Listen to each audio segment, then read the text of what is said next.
திருப்பரங்குன்ற முருகனுக்கு பால் குடம் கட்டி நாங்கள் கிளம்பியாச்சு. காலைல 6 மணிக்கே நாங்கள் பால் குடம் கட்டிட்டோம். ஏன்னா எங்கள் அப்பாலனால வெயில் வந்துட்டால் நடக்க முடியாது, சுகர் பேஷண்ட் அப்படின்னு சொல்லிட்டு வெள்ளனே நாங்கள் பால் குடம் கட்டி நடக்க ஆரம்பிச்சிட்டோம். பாதி தூரம் பாப்பா வச்சுட்டு நடந்தாங்க.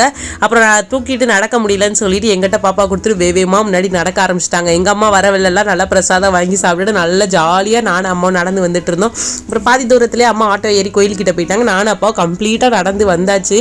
இப்போ நடக்கிற இடத்துல பார்த்தீங்கன்னா இந்த மாதிரி தேங்காய் நார் போட்டிருக்காங்களா, அது ரொம்ப ஈஸியாக இருக்குது நடக்கிறதுக்கு. காலுக்கு எரிச்சல் இருந்தாலும் அது ஒரு மாதிரி நல்லா குளிர்ச்சியாக நல்லா இருந்துச்சு. பக்தர்கள் தனியாக சாமி கும்பிடுறதுக்கும் பால் குடம் கொண்டு போகிறவங்களுக்கு தனியாக ஒரு வழின்னு சொல்லிட்டு ரொம்ப இந்த மாதிரி ஈஸியாக விட்டுருந்தாங்க. அது பார்க்கவே ரொம்ப சூப்பராக இருந்துச்சு. ஏன்னா குமுகுமுன்னு மொத்தமாக உள்ளே விடுவாங்க. இப்போ பிரித்து விட்ட லைன் ரொம்ப சூப்பராக இருக்குது. எங்களுக்கு தெரிஞ்சவங்க ஒருத்தவங்க இருந்தாங்களா, அவங்க கடகடன்னு உள்ள பக்கத்தில் சாமி பக்கம் கூட்டு போயிட்டாங்க.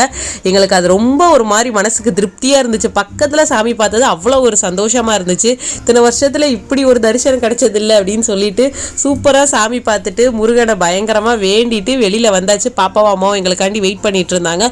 பாப்பா நல்ல வேலை நீ தேடாமல் அவள் பாட்டுக்கு சமத்தா ஆச்சிக்கிட்ட உட்காந்துருந்தா. அப்புறம் எல்லாத்துக்கும் பால் வாங்கிட்டு இருக்கவங்க எல்லாத்துக்கும் கொடுக்கணும்ல, சரி வாங்கிட்டு வந்துட்டு அங்கே கொட்டடிச்சிட்டு ஒவ்வொரு பறக்கும் காவடி அது இதுன்னு சொல்லி வந்துட்டு இருந்துச்சு. என் பாப்பா நல்லா அழகா பார்த்து டான்ஸ் ஆடிக்கிட்டு இருந்தா.